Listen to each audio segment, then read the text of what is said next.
une petite recette. Pourquoi? Parce que tout simplement, sur ma dernière vidéo, j'ai fait des crevettes sauce au whisky. Et que bon, il me reste du persil, il me reste du concentré de tomate. Et puis que j'avais acheté en même temps que les crevettes, des morceaux de calmar, même calmar géant quand on voit les morceaux. Hein. Ça vient pas de chez nous, ça. Hein. Ça vient plutôt de Amérique, côte ouest, je dirais. J'ai acheté ça en même temps que les crevettes. J'ai fait les crevettes, je les ai mangées, c'était un délice. Franchement un délice. Et comme j'avais ouvert des pots et qu'il me reste pas mal d'ingrédients, on va continuer. Donc, qu'est-ce qu'il va nous falloir? Je vais continuer avec le wok. Hein. On va commencer hier avec le wok, on va continuer avec. Mais c'est pas obligatoire. Hein. Ça n'a aucune obligation. L'avantage, c'est qu'on peut régler précisément pour pas que ça accroche, pour faire cuire doucement. Voilà, c'est le gros avantage du wok électrique. Parce que sur le gaz, bon bah ça marche pareil sur le gaz, mais c'est que c'est le gaz qu'il va falloir pouvoir régler très très bas.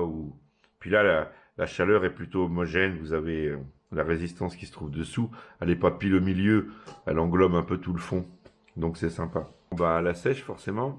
Alors, je vais appeler cette recette sèche à l'aioli, ou façon aioli, puisque moi je ne suis pas du sud, déjà, et l'aioli pour les gens du sud, parce qu'il existe une recette de sèche à l'aioli, la recette sétoise. Alors, je ne vais pas faire la recette sétoise. Donc, ne m'en veuillez pas, ne me mettez pas de commentaires, c'est pas la vraie recette, c'est pas la bonne recette, c'est ma recette. Comme toujours, ce sont mes recettes, que je fais comme je le sens moi.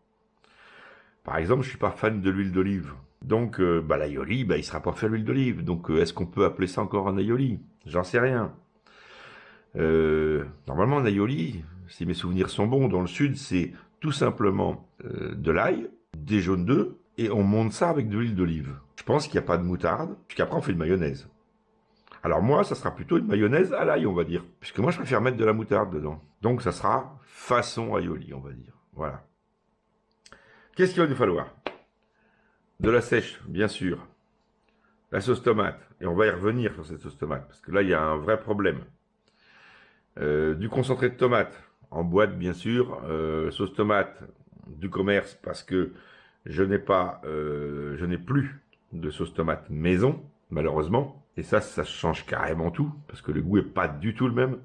Des épices, 5 baies. J'aime bien les 5 baies, je dis toujours 5 baies, parce que dans les 5 baies, vous avez du poivre, vous avez des baies rouges, vous avez de la coriandre. Donc, ça a le goût du poivre quand même, hein, parce qu'il y a 2 ou 3 sortes de poivre dedans.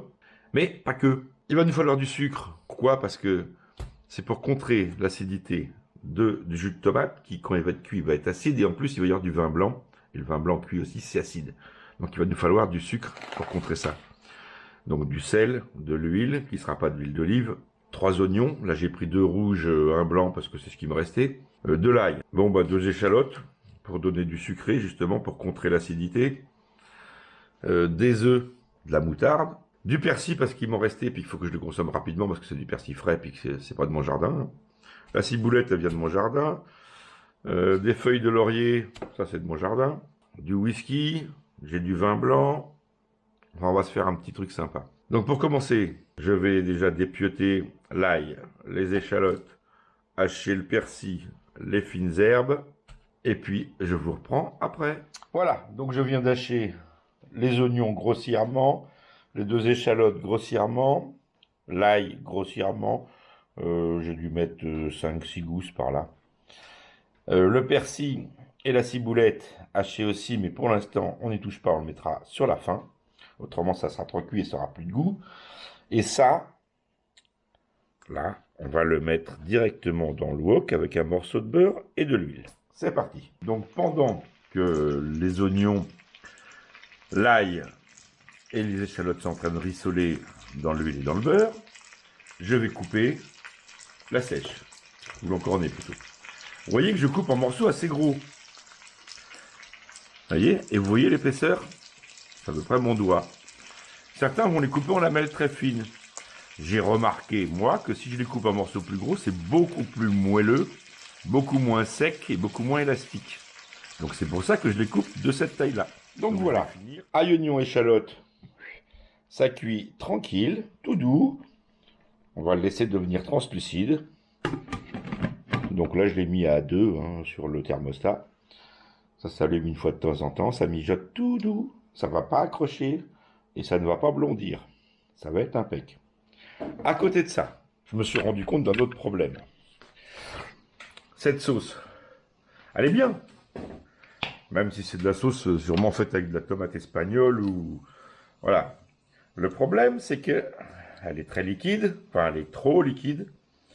Et que quand on arrive à la bonne cuisson, eh ben, la sèche, elle est trop cuite. Voilà. Voilà le problème qui se passe. C'est que si on veut que la sauce soit bonne, la sèche est trop cuite. Donc, qu'est-ce que je vais faire? Je vais commencer par la faire réduire avant dans une casserole. Je vais lui additionner, bien sûr, du sucre, parce que c'est une sauce qui, quand elle est réduite, elle est très acide. Ce qui est normal pour de la tomate. Et on va lui mettre une cuillerée de sucre à soupe. 2 cuillerées de sucre. En plus, il va y avoir du vin blanc. Donc, il faut absolument sucrer si vous ne voulez pas cette acidité trop prononcée. On va lui rajouter mon restant d'hier de concentré de tomate.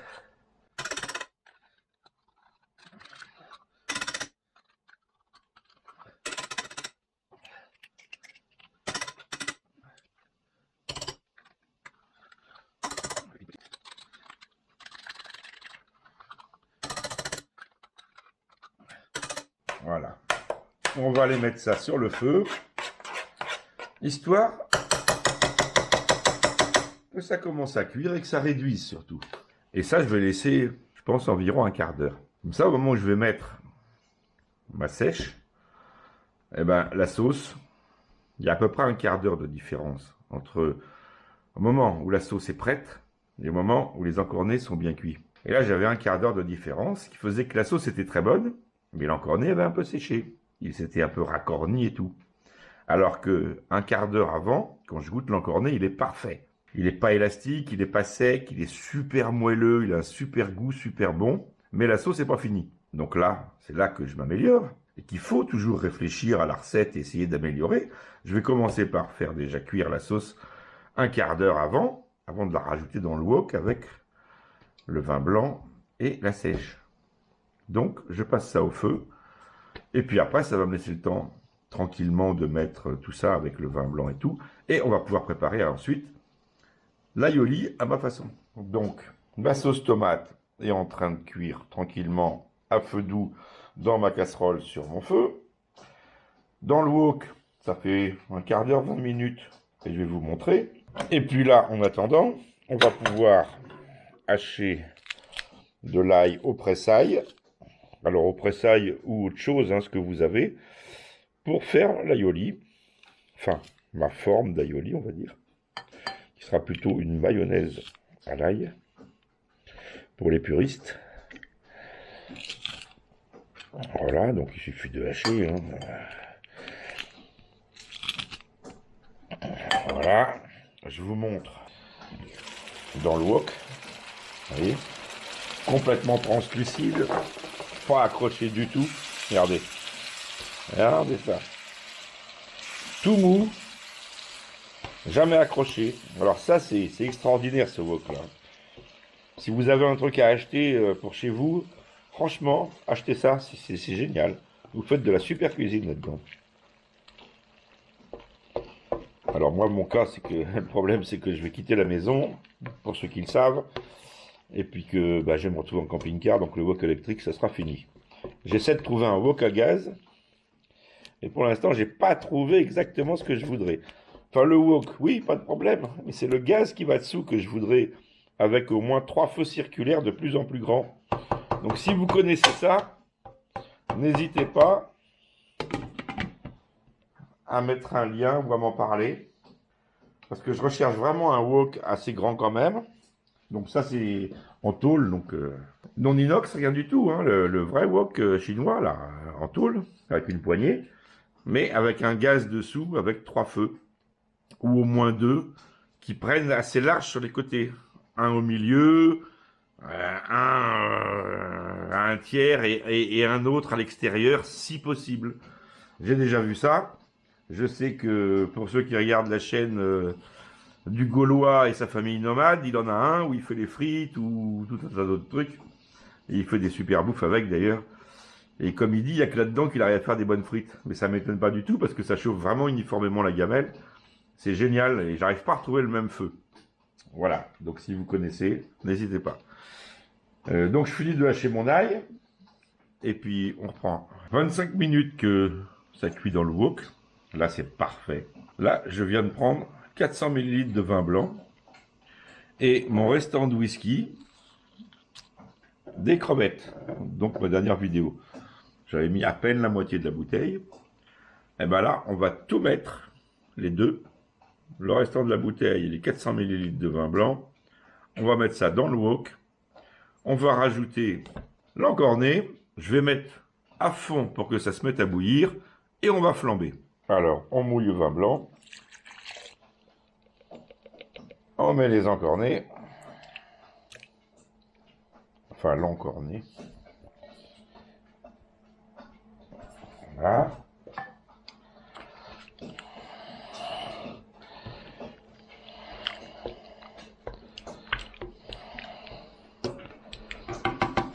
Là, je monte la température pour que ça se mette à bouillir. Je suis pas à fond, hein, loin de là. On rajoute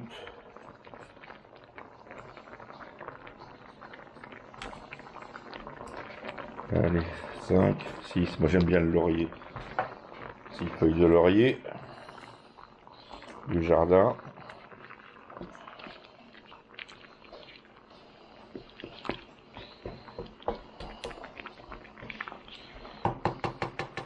On rajoute le whisky. Là, je mets à fond. Allez, je vais me couper la lumière au moment où ça flambe. On va vous faire ça bien. Ça compensera la dernière vidéo foireuse. Donc que ça boue un peu plus.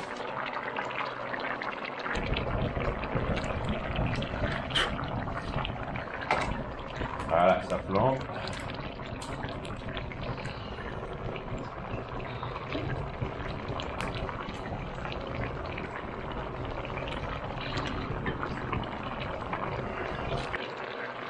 Les spots, autrement je ne pourrais pas vous faire des vidéos hein, sur les projecteurs, ce ne serait pas possible.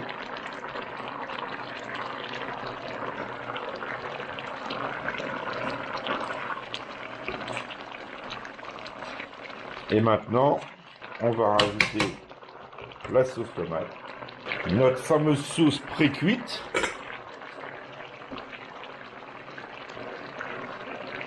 Alors quand vous faites cuire la sauce tomate, surtout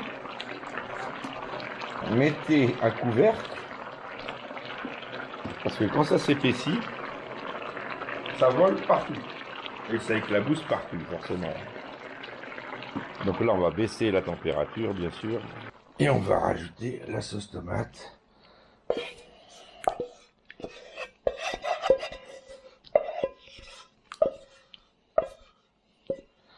Qui cette fois est pré-cuite. Et là, normalement, on devrait arriver à un résultat où la sèche sera parfaitement cuite avec la sauce aussi en même temps.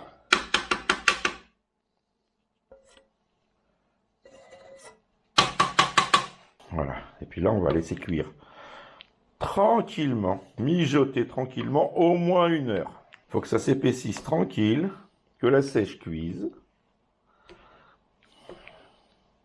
Donc là, on va être obligé de mettre quand même le couvercle, mais je ne vais pas le fermer étanche. Bien sûr. Et on va rajouter une partie de l'ail et de la ciboulette. Mais une partie seulement, hein, puisque le restant servira pour l'aioli, bien sûr. Et il sera beaucoup plus goûteux dans l'aioli que cuit dans la sauce.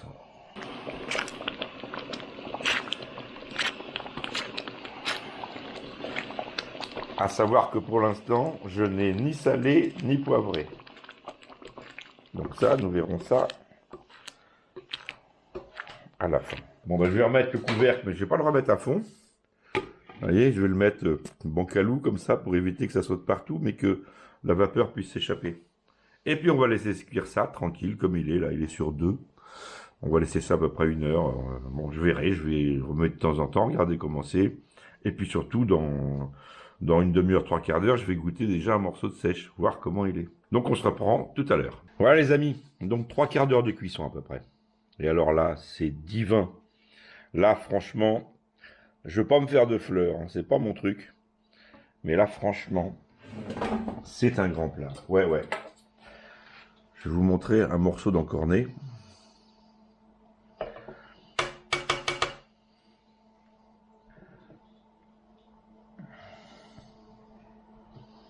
Voilà, je vais le mettre à côté là. Je vais vous faire un gros plomb dessus. Alors déjà, vous voyez l'encornet là. Déjà, il est bien blanc. Il n'est pas racorni. Il est moelleux, sans être élastique. Il est fondant dans la bouche, mais alors vraiment fondant.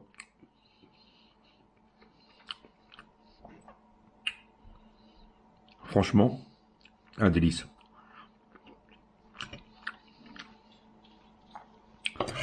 C'est la première fois de ma vie que je mange du calmar comme ça, aussi bon que ça. Là, je suis hyper surpris, mais effectivement, en corrigeant mes erreurs, et ben là, on arrive à quelque chose de vraiment extra. Donc, je vais faire l'aioli. Ça va être un faux aioli, puisque je vais mettre de la moutarde dedans. Donc, ça va être plus une mayonnaise à l'ail et au persil. Parce que je vais rajouter aussi du persil, ce qui me reste ici. Et normalement, l'aioli se verse dans le plat. Alors, il faut que ça refroidisse quand même, pour pas que tout vire, bien sûr, que la mayonnaise retombe. Et il faut mélanger normalement doucement, pour que ça se mélange. Et puis le manger chaud, mais sans plus, quoi. Autrement, si vous le faites réchauffer fort, forcément, la mayonnaise, ça va tout retomber en huile. Ce que je vais faire, c'est que je vais pas l'incorporer, puisque je veux goûter comme ça, mais je vais le réserver à part. Et j'essaierai dans l'assiette de faire le mélange. Et j'essaierai aussi avec l'aioli sur des croûtons de pain grillé, séparément, pour voir la différence. Voilà. Donc, on passe à l'aioli. Pour faire un aioli ou une mayo, pour la monter, pas de souci. Alors, si vous avez des a priori, pour les femmes principalement, si vous avez vos indispositions mensuelles, ne vous affolez pas, c'est du pipeau. La mayonnaise, vous la réussirez pareil. Si vous tournez dans un sens puis dans l'autre sens, aucune importance. Vous la réussirez pareil. La seule chose qu'il faut faire attention, c'est qu'il faut que l'œuf, la moutarde et l'huile soient à la même température. C'est la seule chose où il faut faire attention. Ça ne se rate jamais. Jamais à partir du moment où tout est à la même température. Et si vous avez un jaune d'œuf, on va dire de qualité. C'est tout. Il n'y a rien à rajouter. Donc là, je vais essayer de la faire avec... d'habitude, je l'ai fait à la main. Hein. Mais... ou avec un batteur, mais un batteur à 2 fouets. Il se trouve que, pour ceux qui me suivent, vous savez que... Voilà, je vais vendre ma maison et que je vais partir en camping-car. Ça, c'est le seul engin que je vais emmener avec moi. Pourquoi? Parce que c'est 600 watts de puissance et qu'au bout, j'ai 3 possibilités. Soit je peux mettre un fouet, qui est un fouet simple. Soit je peux mettre un mixeur, c'est-à-dire une lame pour faire une soupe, par exemple, pour broyer. Soit j'ai un petit bol avec un Robocop et je peux couper, par exemple, du persil, des oignons et ainsi de suite. Donc c'est un outil qui peut me servir, qui fait 3 choses à la fois, juste en changeant l'embout à partir d'ici, oui, ça se dévisse, puis vous pouvez changer les embouts. Et ça fait 600 watts. Donc, comme c'est le seul engin électrique de cuisine que je vais emmener avec moi, je vais essayer de faire la mayo avec. J'en ai jamais fait avec, hein. Jamais fait avec ça. Mais je vais essayer. Alors, pour commencer, on mélange l'œuf et la moutarde.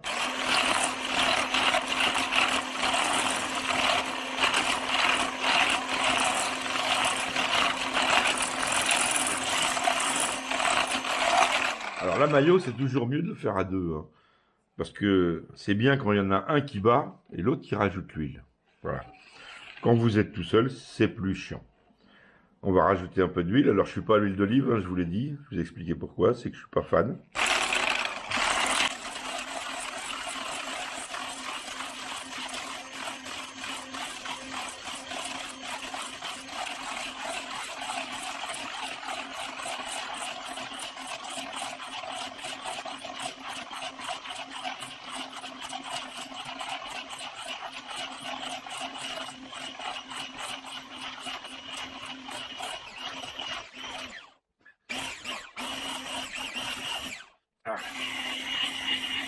Voilà, là je peux vous dire elle est bien épaisse. Hein. Il n'y a pas de problème. On peut retourner le plat. Ça marche à tous les coups. Hein. Alors là, on va lui rajouter l'ail.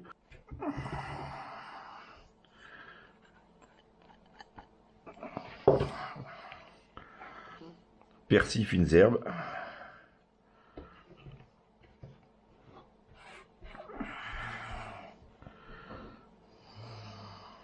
Un petit coup de 5 baies. Voilà. Et on va rajouter du sel, bien sûr.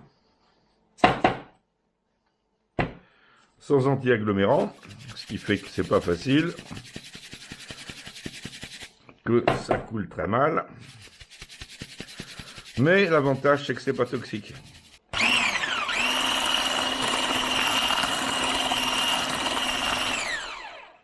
On va baisser un peu la vitesse parce que...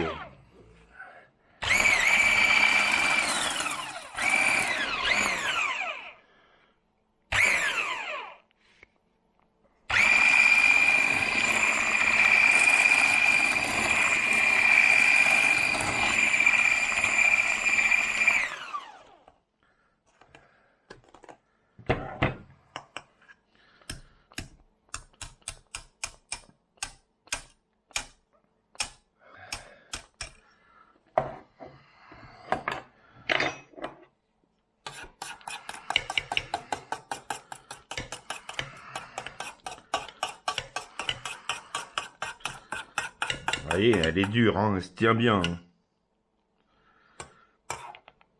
Elle est même très dure. Allez, goûtage.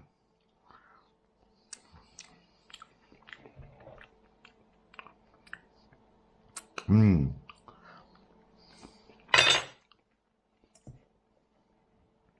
est extra. Oh, j'ai carrément envie de la mettre dedans, mais je ne veux pas le faire. Je le ferai dans mon assiette. Et je vous garantis, vous ne serez pas déçus. Si vous suivez bien ce que j'ai fait, vous allez être ravis. Franchement ravis. Je vais d'ailleurs supprimer une de mes vidéos pour vous dire. Bon, c'est pas que ça rapporte beaucoup, hein. Attention, hein. Si je vous fais des vidéos de cuisine, dites-vous bien une chose. Elles font généralement moins de 1000 vues.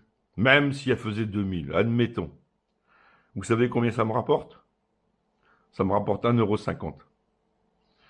Alors, je vais vous dire un truc, si je vous fais des vidéos de cuisine, c'est pas pour faire de l'argent. Hein. C'est pas compliqué. Hein. C'est juste pour le plaisir de partager des bonnes recettes, parce que je suis un épicurien avant tout. Donc ça fait partie des vrais plaisirs de la vie, n'est-ce pas? Oh là là là là. Je devrais pas faire ça. Sur ce, à plus. Et comme je vous dis dans ma dernière vidéo, les 3 prochaines seront dédiées au rechargement. Les amis, à plus, à la prochaine vidéo. Merci à vous.